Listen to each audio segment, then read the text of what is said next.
Саламатсызбы? Эгерде биздин каналда биринчи болуп жатсаңыз, подписаться кнопкасын басып, кошулуп коюңуз. Султангазиев тажилдети боюнча чыныгы маалымат жашырылып жатат. Жакшы кабар, Туркиядагы мекендештерибиз мекенибизге кайтышууда. 19 жаштагы баланы сүзүп, өлтүрүп салган айдоочуну сот үй камагына чыгарды. Бишкекте номер 17-үйдүбү жабылды, себеби андагы 4 дарыгерден тажилдети чыккан. 17 апрелге карата тажилдети аныкталгандардын көбү Бишкек шаарынан катталды. Тажилдети элден канча акча чогулуп, эмнеге жумшалганы жарыяланды.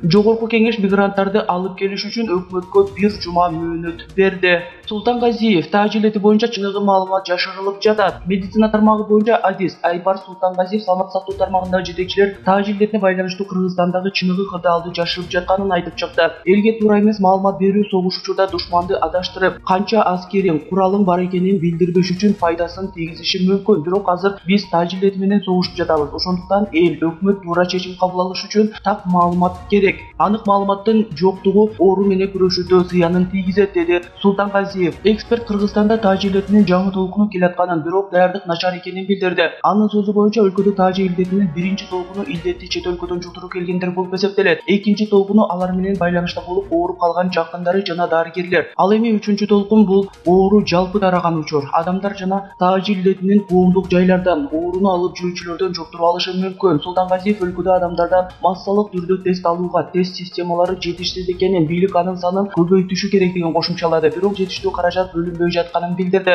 Саламаттык сактоо министрлиги Кыргызстанда илдеттин жайылышынын туу чокусуна жете турган мөөнөттү 20-24 апрель деп божомолдоп жатат. Жакшы кабар, Туркиядагы мекендештерибиз мекенибизге кайтышууда. Бүгүн 17 апрелге караган түнү Туркиянын Стамбул шаарында өлкөгө келе албай жаткан кыргыз жарандары саат 03:00 Стамбулдагы аба майданынан Кыргызстанга учушту. Бул тууралуу жергиликтүү ЖМКлардын бири Стамбулдагы кыргыз достук коомуна таянып билдирди. Маалыматка ылайык, Туркиянын ар кайсы шаарынан мекендештерибиз Стамбулдагы аэропортко чогулушкан. Жалпы 240 мекендешибиз чогулду. Эми алар учушат деп билдиришти аталган коомдон.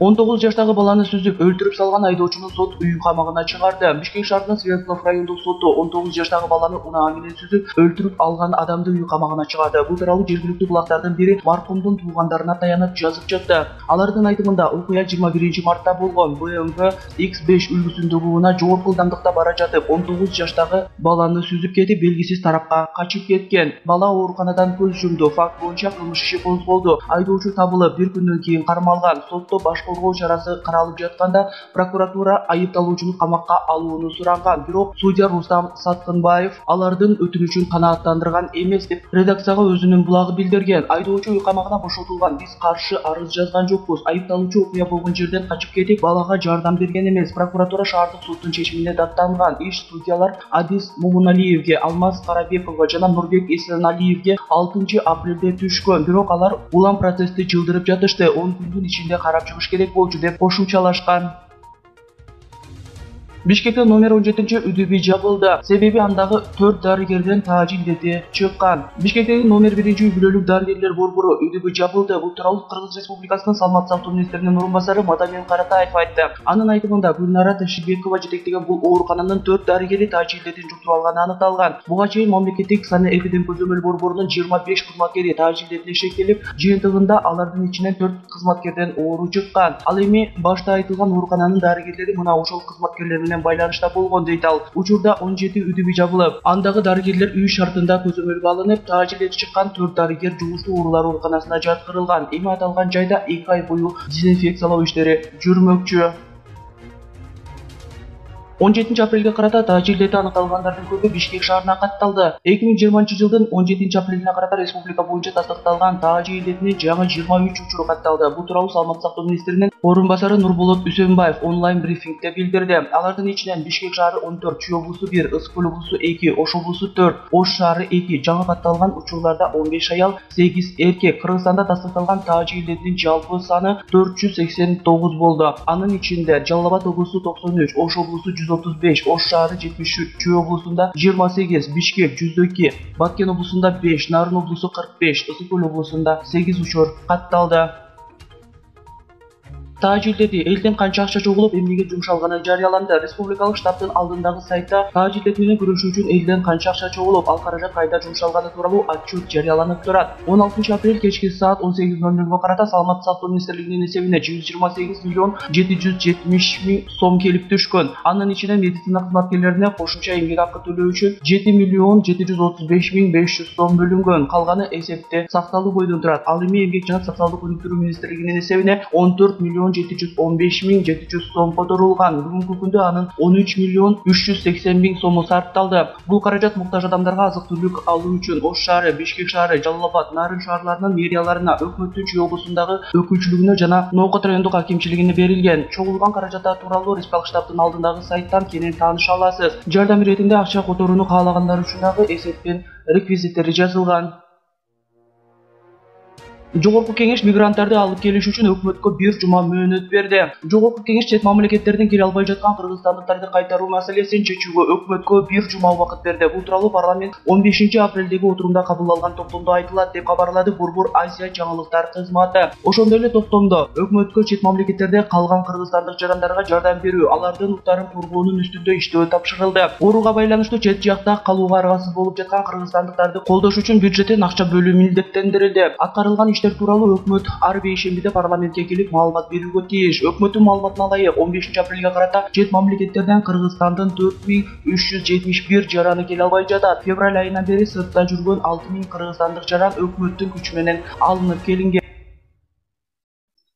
Таажилдеттин жуктурган милиция кызматкери менен 90 адам байланышта болгон. Бүгүн 17 апрель күнү Саламаттык сактоо министринин орун басары Нурболот Үсөнбаев өлкөдөгү эпидемиологиялык абал боюнча онлайн жыйын берүүдө. Таажилдеттин жуктурган милиция кызматкеринин абалы туруктуу экендиги айтылды. Аны менен байланышта болгон 90 адам бар. Аларга да текшерүү жүргүзүлдү. Азырынча байланышкан адамдардан эч кимде таажилдети аныктала элек, деди Үсөнбаев. Эске сала кетсек, бүгүн 17 апрелге карата таажилдетин жуктурган бейтаптардын саны 489 адамга жетти. Анын ичинен 266-сы аял кишилер, 223-ü эркек кишилер. Таажилдет менен ооругандардын жашына караганда 35 жаштан 55 жашка чейинкилер жоон топту түзүп жатышат. Бул тууралуу бүгүн Нурболот Үсөнбаев билдирди. Илдет менен жабыркагандардын жаш курагы жаңы төрөлгөн баладан 15 жашка чейинки 45 адам, анын ичинде 1 жашка чейинки 3 ымыркай бар. 16 жаштан 19 жашка чейин 33 адам, 20 жаштан 35 жашка чейин 118 адам, 36 жаштан 55 жашка чейин 189 адам, 56 жаштан өйдө 124 адам. Студенттер окуу акысын төлөй албай кыйналды. Кыргызстанда өзгөчө кырдаалдан улам ири жана чакан ишканалардын басымдуу бөлүгү жабылып, анда иштеп акча тапкан студенттер да жумушсуз калды. Келишимдик негизде окуп, өздөрү каражат тапкан студенттер окуу акысын төлөө убактысын жылдырууну суранышууда. Окуу жайлар азырынча бул маселе көтөрүлө электигин билдиришти. Ош мамлекеттик университетинин студенти Нуржайна Октяброва өзү иштеп, өзүн баккан студенттерден бири, бирок көзөмөлдөн улам киреше булагы азайып, окуу акысын төлөй албай жатканын айтты. Биздин группада окугандар 50%-ын кышка чейин эле төгүп коюшкан. Калганын апрелде төлөйм дегендер көп болчу. Студенттер көзөмөлдөн улам айылга кетип, контракт төлөнбөй калды. Баары эле каражаттарын азык-түлүккө жумшап салды да. Менин тааныш сиңдилерим деле төлөй элек, контрактты төккүлө, азыр банкоматка же банкка барып төлөй албасаңар онлайн төлөсөңөр болот дешти. Бизге кийинки жылга жылдырып берсе жакшы болмок. Айлыгым колго тийсе эле төлөйм деп камынып жаткан, бирок ага азык-түлүк алдык. Нуржайнага окшоп окуу акысын төгө албай жаткан бир нече студенттер жана алардын жакындары Азаттык радиосуна кайрылышты. Алардын бири Бахром Рахмонжанов. Ал өзгөчө абалдын кесепетинен жумушсуз калганын айтууда. Аялым Ош МУУда 4-курста окуйт. Контракттын жарымын төлөгөм, калганын майга чейин төлөйүн деп жаткам. Азыр көзөмөл болуп үйдөгүлөрдөн эч ким, мен дагы иштебей отурам. Акча жок. Кураторлору апрель ичи төлөп койгула деп жазып жатышат. Кошунамдын кызы да окуйт эле. Аларда да акча жок. Көзөмөлдүк режим жоюлганга чейин убакыт берсе деп суранат элек. Студенттер окуу жайдын жетекчилери кандай болгон күндө да окуу акысын төлөш керектигин талап кылганын айтышууда. Бул маселе менен бир нече жаран билим берүү министрлигине да кайрылган. Өзгөчө кырдаалдан улам окуу жайларындагы окуу процессинин өзгөрүшү боюнча министр Каныбек Исаков жыйын куруп, окуу жайларга сунуш берген. Каныбек Исаков бул боюнча жана дистанттык окутуунун жүрүшү боюнча Кыргызстандагы окуу жайлардын ректорлору менен онлайн жыйын курган. Келип түшкөн кайрылуулар боюнча өзгөчө кырдаал учурда студенттерге ийкемдүү мамиле кылуу, контракттын мөөнөтүн узартуу жана башка жагдайлар боюнча бирдиктүү чечим кабыл алуу боюнча министрлик тарабынан сунуш берилген, деди Билим берүү министрлигинин басма сөз катчысы Акылбек Орозматов. Ал ошондой эле студенттерге жеңилдиктерди ар бир жогорку окуу жайы индивидуалдуу түрдө карай турганын кошумчалады. Ал эми ОШМУнун окуу иштери боюнча проректору Замирбек Божонов жылына бир ирет комиссия тарабынан каралып, студенттерге ар кандай шарттарга жардамга муктаж болгондорго жеңилдиктер берилип келгенин, азыркы учурда улам контрактты төлөй албай калдык деп кайрылгандар массалык түрдө боло элек. Быйыл эми өзгөчө жыл болуп жатат. Онлайн чогулуштарды өткөрүп жатабыз. Расмий түрдө студенттер тарабынан деканаттарга кайрылган учурлар көп эмес. Активдүү иш башталган болсо, муну комиссия менен отуруп өзүнчө карайбыз. Узартууга муктаж болгон студенттер кайрылса, жылдырып беребиз. Андан эч кандай көйгөй болушу мүмкүн эмес. Жогорку окуу жайларында эл аралык университеттерди эске албаганда адистигине жараша орточо контракттын суммасы 20-30 миң сомдун тегерегинде. 16 марттан баштап Кыргызстанда бардык мектептер жана жогорку окуу жайлары көзөмөлгө жабылып, андан кийин ачылган эмес. Учурда алар окутууларын аралыктан онлайн түрүндө жүргүзүшүүдө.